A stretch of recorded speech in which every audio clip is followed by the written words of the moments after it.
Hey there, thanks for tuning in. Welcome back to the Torgo Entertainment YouTube channel. Torgo here. Welcome back to another gig log and welcome back to another wedding. The first wedding of our 2025 wedding season. Surely you can appreciate that. I'm not Chinese though, I'm Korean. And you think this show cares about your origin? I'd like to think that an episode devoted to Chinese paper lanterns wouldn't involve the Korean guy. No. Actually, the show calls this a Japanese paper lantern garden. I cannot really talk about this wedding and how I got it without talking about the venue. So I'm going to kick things off by immediately going to the map and showing you where this venue is. It is called The Pines, and it's 5 minutes away from my house. It's right in Corning, New York. And the reason why this wedding is so inextricably tied to the venue is because a woman named Angie owns the venue with her husband. I did their wedding 12 years ago, back in 2013, and B, I DJ'd their fashion show a little while back. Remember when I did that? Rachel was a model in there. They were showing off a bunch of clothing. I made it entirely clear that I was not tied to that brand. But since then, she has decided to open up this wedding venue and she spoke highly of me. I've gotten a lot of inquiries for this particular venue, which is very convenient for me because it's so close to my house. But this is the only one that's actually stuck. I think a lot of it has to do with expectations and price points set by a brand new venue, and couples thinking that, oh, I'm getting a deal on this, maybe all the other vendors that I need to deal with will be similarly priced or proportionally priced.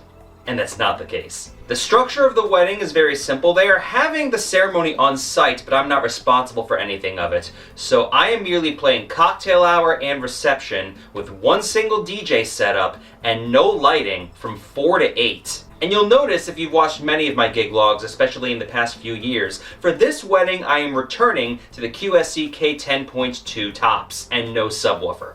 The main reason for that entails the music they requested. They requested a lot of songs, most of which is older and not particularly bass heavy, so having the subwoofer there wouldn't really contribute to anything. There's some K-pop that they want. Younghwan is Korean, his family is Korean. So there are a couple songs that I thought, ooh, maybe I can really boost it up there. But a lot of the songs that they requested in the K-pop realm are actually from the 90s and possibly older, so there's no real bass presence to speak of. Plus, I got to visit the venue ahead of time, and I learned that the layout, with only 50 people at this wedding, would not be terribly conducive to having the two subwoofers in the Bose system. But since it's a brand new venue, as I just alluded to, let's case the joint. I thought you said the library was closed, Frank. This is what they call casing.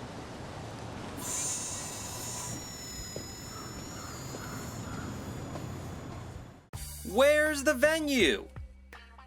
To give you an idea, yeah, it's back here. They have a really nice, well-built structure over here, and everything takes place inside. A lot of gravel, though. They actually had a DJ here setting up when I came to visit, so it was a nice visual aid for what I needed to do. They have everything set up for a homeschool prom. So there's the owner right there. There's Angie. Hi, Angie. There's a little archway right here. And here we have where the DJ set up for this particular event, roughly where I will be. You can judge his setup all you want, whatever it is what it is. Hey, he's getting gigs, so don't hate there. Dance floor. So yeah, 4-hour wedding, the most basic package that I offer, or one of them, and I ride solo this time around. Rachel wanted to help me with this wedding, but in order to keep costs down for the couple, I have a spreadsheet of what every individual package offers, and the smallest package that I have available as a template does not include a DJ assistant, and honestly, with so little equipment, I really don't need someone there to help me out this time. I have a little bit of an edge with the Korean side of things. Obviously, I'm not, but I managed a Korean restaurant in Manhattan, God, almost 15 years ago now. It's Kyo-chan. It was a brand, it was a chain, doesn't exist in Manhattan anymore. But I did curate the music on the giant video walls that they had. So I had to incorporate current at the time K-pop and a collection of hits from years past of American music. I thought I had it in the bag, that I would just, return to my vault of all these K-pop songs I have from 15 years ago. But because K-pop as a genre is so trendy and so focused on moving toward the future, a lot of those songs I'm not actually going to play because I don't think they would be appropriate. It's in this weird dead zone because of the age of the couple. If these songs were popular 15 years ago, these two would have been probably too young in order to know them, and the parents would have been too old to enjoy them. So that sweet spot of music that I know very well, I can't play too much. Sorry to anyone stans, probably not going to play them during this wedding. Girls' generation probably not seeing any use either. Smaller setup of a wedding means there's not much to talk about. They are having the ceremony take place outdoors. I know when I visited the venue, as you may have seen, Josh was setting up an awning for a ceremony, and it is raining outside right now, so part of me in the back of my mind hopes that I don't have to worry about ceremony at all, which was not incorporated. You know, it could be like, well, you know, you didn't pay for it, but you know, you gotta be nice, so I hope I don't have to deal with it, but we'll see what happens. I would not be surprised if they end up moving it inside. But as I said, 4-hour wedding, 50-person crowd, couldn't be simpler. I hope you're ready for this one. First wedding of the season. Let's start off with a bang. Let's go!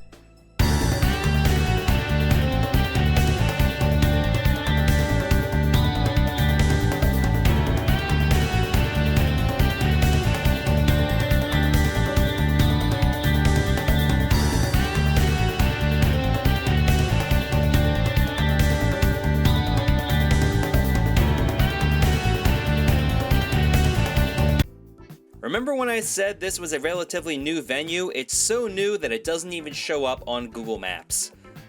That structure is there, but that's not the actual building known as the Pines. That's just kind of an Airbnb that they have set up as well. Where is it? It's pretty much where that question mark is. Right, so I can't really show you from an aerial photograph how the setup is going to work. But I'm pulled up alongside the building here, where they have this gravel entrance, and there's a side door right here, so I can just load in right there. So it's pretty nice. I don't like that little lip right there, but you know, I've dealt with much worse. So here's the setup. We have these little Random House logo looking things, and here we have the setup. I gotta turn some lights on still. I have this bouquet of flowers. I put it here for right now just to get it out of the way. They eventually ended up moving it along with the paper towels. Those are clearly not mine. But you know, I just thought it looked nice for like a photo or two. Here we have the Danny Max Infinity XL board. And here we have standard issue ultimate rotating speaker stands with the scrim on there and the QSC K10.2s. But if you look up, you see these metal ceilings, and this is specifically why I did not want to bring the Bose setup with the implemented subwoofers, because subwoofers, when you're that close to a metal ceiling, sound terrible. And it would just reverberate in all the wrong ways, and I didn't want to deal with that. We have, you know, the Allendale Defenders. We have power everywhere. Everything's on a different circuit, which is super nice. No problems like where there were at prom. There we have the Ape Labs Connect. We have my 6 uplights. They didn't pay for uplights, but I brought uplighting just to dress up my area a little bit, specifically to put underneath the speaker stands. And here we have the business end of things. Starting off with the trackball mouse from Logitech. We have the Osmo Pocket 3 charging up right now. We have my Samsung Odyssey Z laptop running Virtual DJ. That's all hooked up. Over here on the other arm, we have my itinerary that I have printed out. Maybe I'll go over those one day. And we have the Ape Labs program on the tablet. A new water bottle. We have my Tascam. I need to get an attenuator for this thing because I always record it, but it always sounds like garbage. It always records way too hot. We have the Audio-Technica ATH M50X headphones. And here we have the Shure ULXD microphone set. Well, really, it's a Beta 58. You know what that is. Here we have the ULXD receiver. And we have more batteries. I loaded that up again. Business cards on the other side. You know, you've seen all this stuff before. Let me get rid of that. That's the check. You don't want to see that. It's got private information on it. We have the Radial 2-to-1 mixer for the microphones themselves. On top of that, we have the 4 terabyte solid state hard drive with all of my music on it. I do have a spare. It's in the bag. No need to have that out. And here we have, just in case, because it's been raining all day, we have the Yeti 1000 over by the power supply. And come on, focus, thank you. And here we have my Panasonic camcorder. Living the dream. It is what it is. See, I turned on some more lights. I have those 2 uplights underneath the scrim. See how much better that looks? It just dresses it right up. But I had 4 more, so I put them on those 3 little semicircle looking things. Again, it looks like the Random House logo, like all those kids' movies. We only have time for one more thing. You know what it is. Hit it. Set.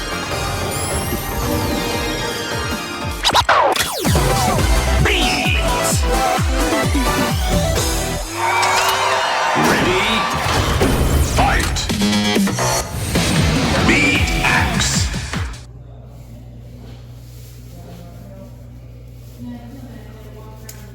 figure out this new transition. Let's go. There is love. There is love. Well, a man shall leave his mother and leave her home, and they shall travel.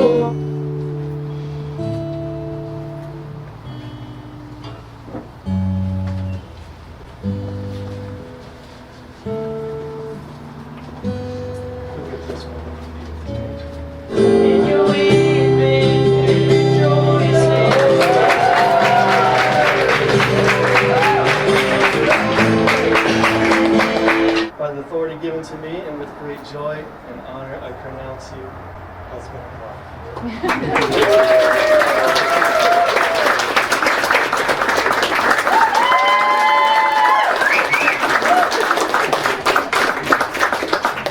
Ladies and gentlemen, my great honor and privilege to introduce to you for the very first time, Mr. and Mrs. Joe.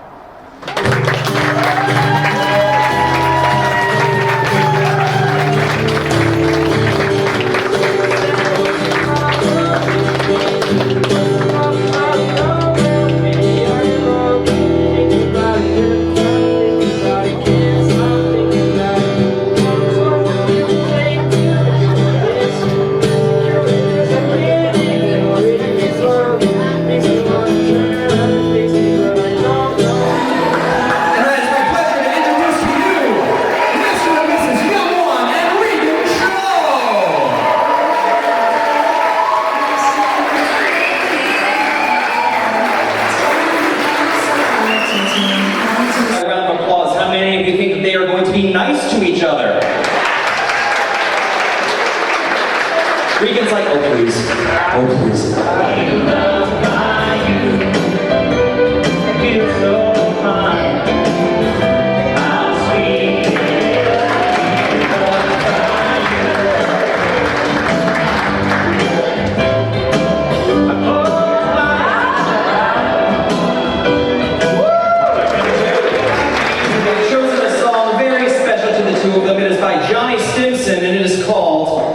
Flower.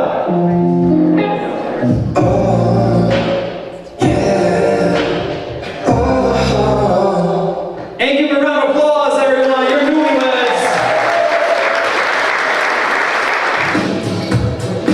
You don't need to waste your time.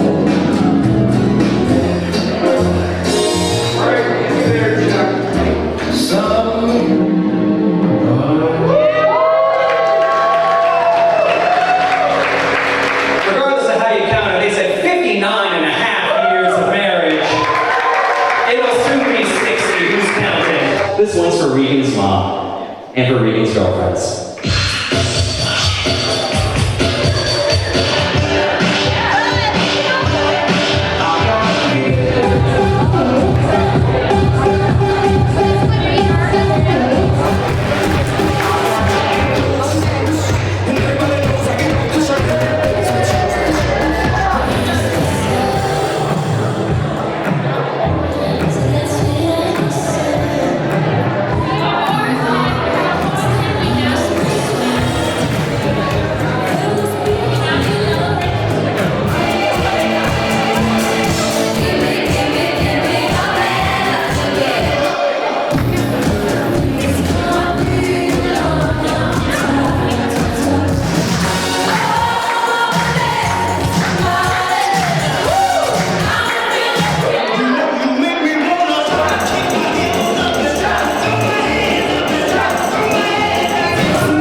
guitar rendition of it.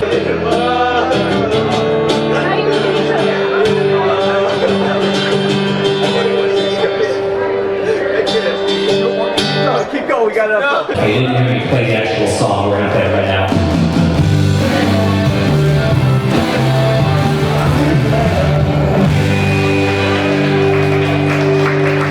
Alright, we're just about done here, but before we get to that, this is your last chance to make your way out on the dance floor. I want to see all of you out there celebrating Younghwan, celebrating Regan. This is Chris Brown.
And those all your newlyweds, thank you so much everybody for coming and help making their day so very special. And I'm back the morning after the wedding. I have to say, that went really well. I had a little bit of doubt earlier in the video, earlier in the day yesterday, about the rain and where the ceremony would take place. Fortunately, the rain held out long enough where they could have the ceremony out back. But it was pretty cold, so you had people, huddling up next to the space heaters as soon as the ceremony had ended. The timeline structure was a little bit interesting for this one. They had their grand entrance, and then they wanted to have dinner start, and then do all the formalities after dinner and after the speeches. Well, the dinner was not ready as soon as they had come in for their entrance. So what they had originally envisioned during dinner, they had guests make song requests, and as it turns out, a lot of the couples that were there had requested their first songs for their respective weddings, their first dances. And I was to pepper them throughout the dinner session. Fine. However, There are a couple of songs that may or may not have been first dances for various couples here. You don't get a prize, you don't get to go through the dinner line first if I play it first. But we can all share in those memories together, like this one for instance.